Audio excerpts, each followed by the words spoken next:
The ball is in the court. This weekend at the Azerbaijan Grand Prix, we will get a new qualifying format for the sprint race. The format is hoped to be better received than the last trial in 2016. In this video from Racing News 365, we're going to explain to you which qualifiers we've had in the past.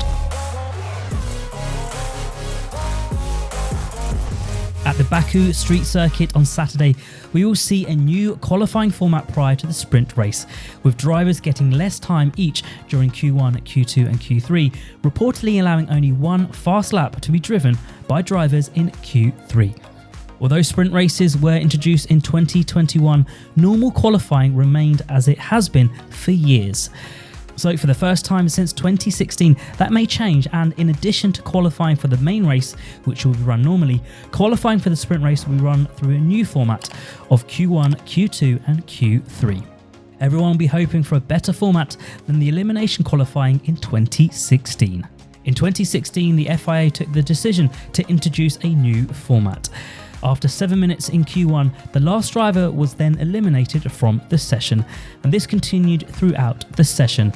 Every 90 seconds, the driver with the slowest time was eliminated from the session, including in Q2 and Q3, until one driver remained. However, this format was not well received by the fans, to say the least. The concept was confusing, unloved, and provided little spectacle. After receiving a lot of criticism, it was decided to revert to the old format after only 2 races. This format is still used today. Before that, Formula 1 also had some remarkable qualifying events.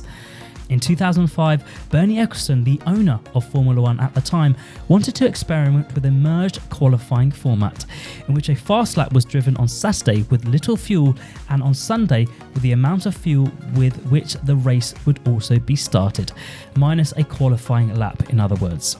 The starting grid was then determined by taking the average of the 2 laps and using that to govern the ranking.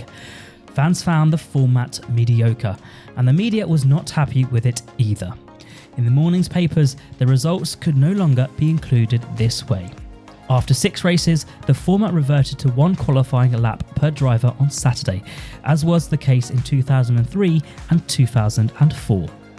Another format, which was the standard Formula 1 for a very long time, was the 2-day format between 1950 and 1995.